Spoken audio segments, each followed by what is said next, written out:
Liebe Freunde, jetzt ist der Zeitpunkt da. Jetzt wird dieses Instrument ganz genau erklärt. Dazu habe ich sogar mit Elke Ahrenholz gesprochen, die Chefin von Victoria Akkordeons aus Castelfidardo. Das Vibrandonion. Immer werde ich gefragt, ja, sagen Sie mal, wie heißt denn das Instrument mit dem Schnorchel? Das ist der Schnorchel, das ist das Mundstück, das Anblasrohr. Das ist einfach nur ein gebogenes Rohr mit einem Auslass für Kondenswasser. Das hat nur den Sinn, dass möglichst viel von der Feuchtigkeit der Atemluft hier schon kondensiert und nicht ins Instrument gelangt. Ansonsten wird kein Ton hier erzeugt. Das könnte man genauso auch so spielen. Das Mundstück. Das ist der Tonabnehmer der Firma Rumberger.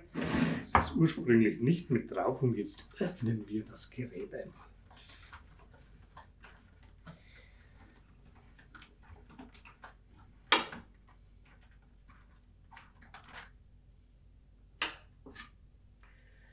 Das Verdeck. Und hier sieht man die Klappen und die Kanzellenöffnungen. Wenn ich eine Taste betätige, öffnet sich die Kanzelle, der Luftstrom kann durchfließen und erzeugt im Inneren an der Stimmzunge eine Schwingung und somit einen Ton. Aber wir bauen es jetzt komplett auseinander.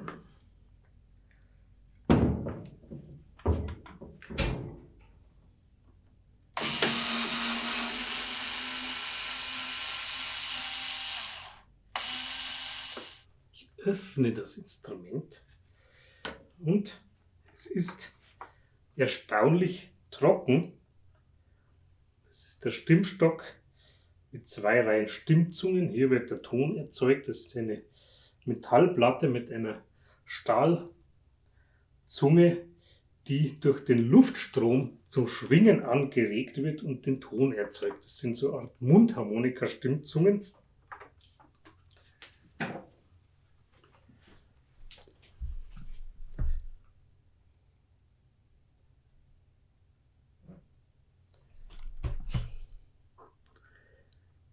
Hier die Stimmzungen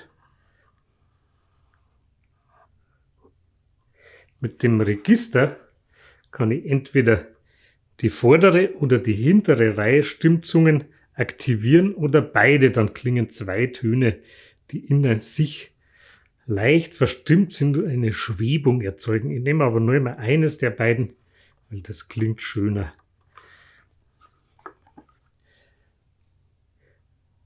Die Register, hier wird die komplette Kanzelle geschlossen oder geöffnet, geschlossen oder geöffnet. Das Mundstück, der Stimmstock, die Tastatur, die Klappen und die Kanzellenöffnungen. Also das Vibrandonion hat im Prinzip erfunden der Guido Tononi. Das ist ein Pianist aus Rovereto, also aus Norditalien. Und er hat das Ganze deshalb gemacht, weil er irgendwie Blasinstrumente haben wollte mit einer Tastatur. Und der Klang sollte sein wie das Bandonion und der Tonumfang wie das Vibraphon. Darum heißt es auch Vibrandonion, weil es hat einen Tonumfang wie das Vibraphon. Und es klingt halt ein bisschen wie ein Bandonion, weil es ja eine oktavierte Stimmzunge drin hat normalerweise so. Das war die ursprüngliche Idee. Deswegen hat er es Vibrandonion genannt. Und wir haben ihn auf der Musikmesse in Frankfurt getroffen.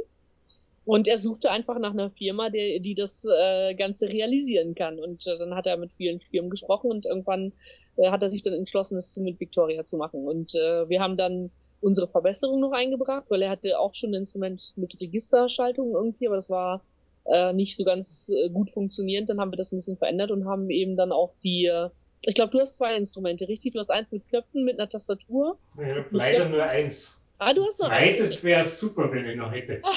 Okay.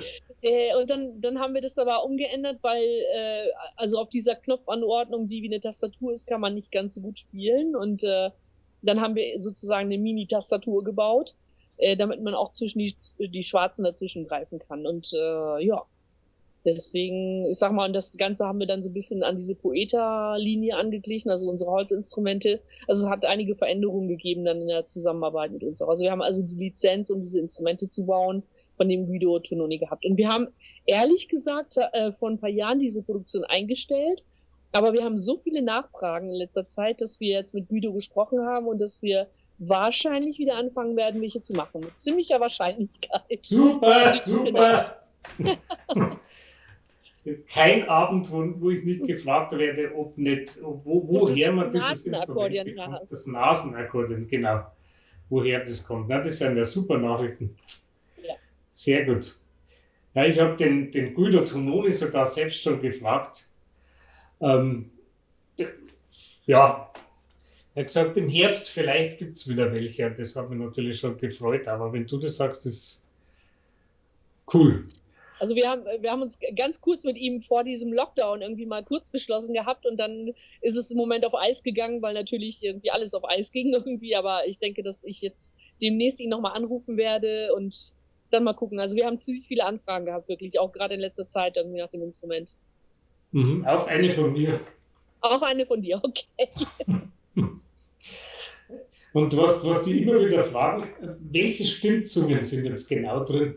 Das Also ist es sind ähnliche Stimmzungen, wie man normalerweise im Mundharmonika-Bau verwendet. Also es müssen natürlich Stimmzungen sein, die nicht oxidieren. Sind aber ein bisschen anders gemacht, weil die ja auf einem Stimmstock drauf sitzen. Das ist genau wie bei einem Akkordeon. Das heißt, man hat kleine Aluminiumplatten und da drauf ist eine Stahlzunge aus Inoxstahl. Und man kann die austauschen, weil die eben aufgewachsen sind. Also genau wie beim normalen Akkordeon im Prinzip. Ah ja, cool. Also das Vibrandonian ist schon sowas wie ein halbes Akkordeon, sagen wir es mal so. Ja, ich sage immer ein halbes Akkordeon zum Reinblasen. Ein Akkordeon zum Reinblasen sozusagen. Darum muss man sich vorher die Zähne putzen und darf keine Spaghetti essen, bevor man spielt, weil das landet alles im Vibrandonian drinne sonst. Nein. Also meines hat die Serie Nummer 7 und es ist immer noch komplett sauber, wenn ich das auseinanderbaue.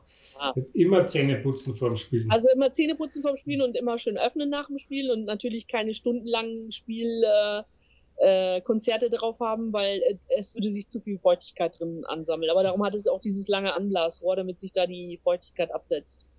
Das ist das Instrument für den Höhepunkt des Abends, den darf man nicht... Echt? Ja. Wie lange spielst du in so einem Konzert dann auf dem Instrument? Und vielleicht 2, 3 Stücke, wenn es... Ja. So ist es gedacht. Das ist genau wofür es gedacht ist. Also so als kleine Kirsche auf der Torte in einem Konzert sozusagen. Ja, und dann ist wunderbar. Dann hat es ja diesen melodiösen, seelenvollen Ton. Das ist das Schöne an dem Instrument. Ja. Na, das sind ja super Nachrichten. Das wird Begeisterung auslösen. Ich denke, dass wir weiterhin das so in dieser Poeta-Optik machen werden. Und sicherlich wird es kleine Verbesserungen geben, was die Register noch angeht, weil uns zwischendurch noch was Gutes eingefallen ist. Und ja, mal gucken. Wenn es soweit ist, dann bist du sicherlich einer der Ersten, der es erfährt. Ah, das ist super. Dieses Instrument speziell, es trägt die Serie Nummer 7, ist ganz was Besonderes, weil da habe ausschließlich ich damit gespielt, nur an einem kalten Dezembertag 2007 in Brooklyn in einem Studio hat Pablo Ziegler, der Pianist von Astor Piazzolla, drauf gespielt und versucht, mit diesem Instrument Piazzolla zu imitieren und gleichzeitig sich selbst am Klavier zu begleiten. Und bei dieser Gelegenheit hat er drauf gespielt und darum ist das für mich absolut was Einzigartiges und ich würde es sowieso nicht hergeben, weil es so schön klingt, aber durch diesen Umstand erst recht nicht.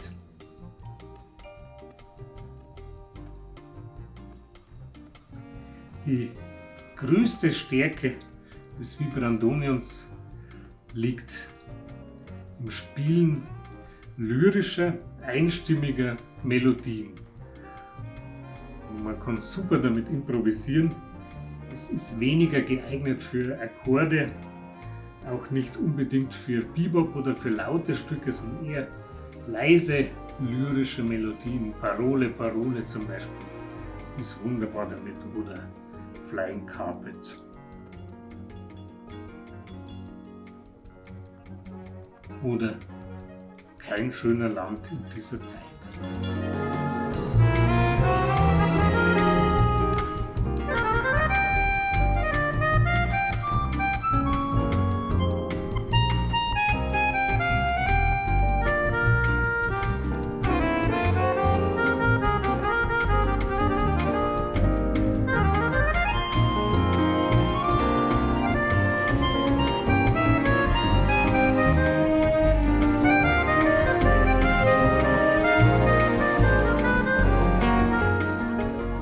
Liebe Freunde, das war das Nasenakkordeon Epiphero.